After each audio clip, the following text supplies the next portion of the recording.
পুজো পুজো পুজো পুজো শেষ হতে না হতে শুরু হয়ে গেল ব্যস্ত জীবন। হ্যাঁ, এখন বাজে 5:30। উঠেই দেখছি নতুন অতিথিরা সব এসে হাজির হয়ে গেছে।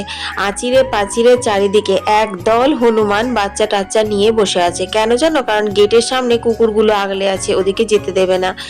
যাই হোক, ঘরের বাসি কাজগুলো এখনো কিছুই হয়নি। টুকটাক সেরে বুবলাকে স্কুলে দিয়ে চলে এলাম। তারপর এসে কিন্তু আমি সমস্ত কাজ সেরে নিয়েছি। রান্নাঘরে চলো যাই। আজ হবে ওল সেদ্ধ আর খোসা বাটা। খোসাগুলো যদিও বাটিনি, ফেলে দিয়েছিলাম কারণ সময় হয়নি। 5 বিসিলি সবজি দেওয়া ঝোল হবে, ওখানে সোয়াবিন আলু রাতের তরকারি হবে, আর এই হবে রূপচাঁদ মাছের ঝাল। রূপচাঁদ মাছটা অনেক বড় সাইজের ছিল জানো তো, আর বড় মাছ তো আমি কাটতে পারি না, সেই জন্য বুলা বাবা বাজার থেকে কেটেই নিয়ে এসেছিল। মাছটা খুব তেল তেল টাইপের ছিল, তাই সর্ষে দিয়ে মাখা মাখা করে ঝালটা খেতে বেশ ভালো লাগবে। কারণ জানো, অর্ধেকটা আমি করে নিয়েছি একদিন, তোমাদের সাথে সেদিন শেয়ার করা হয়নি।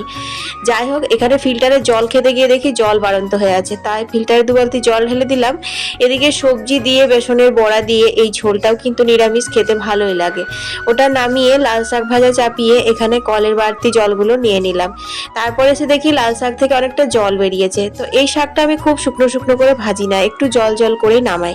এখানে পেঁয়াজ লঙ্কা কেটে নিয়েছি, রূপচাঁদ মাছে নুন হলুদ মাখানো হয়ে গেছে, সর্ষে বাটা নামিয়ে আজকে মাছের রেসিপিটা ইউটিউবে অর্পিতা ডেইলি ব্লগের লাইভ শেয়ার করে দিয়েছি, তাই তোমাদের সাথে শেয়ার করলাম না। তারপর কিন্তু এখন 1:20 মতো বাজে, আমি বুবলাকে স্কুল থেকে নিতে এসেছিলাম।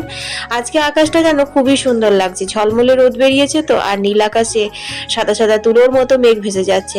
যাই হোক, বুবলাকে নিয়ে এসে এখন বুবলা স্নান টান করে ফ্রেশ হবে, তারপর খাওয়া দাওয়া হবে। আজকের দিনটা এইভাবেই কাটিয়েছিলাম, তোমাদের সঙ্গে ছোট্ট করে শেয়ার করলাম। তোমাদের কেমন লাগলো তোমরা কমেন্টে জানিও, ভালো লাগলে লাইক শেয়ার করতে একদম ভুলো না। সবাই ভালো থেকো, টাটা।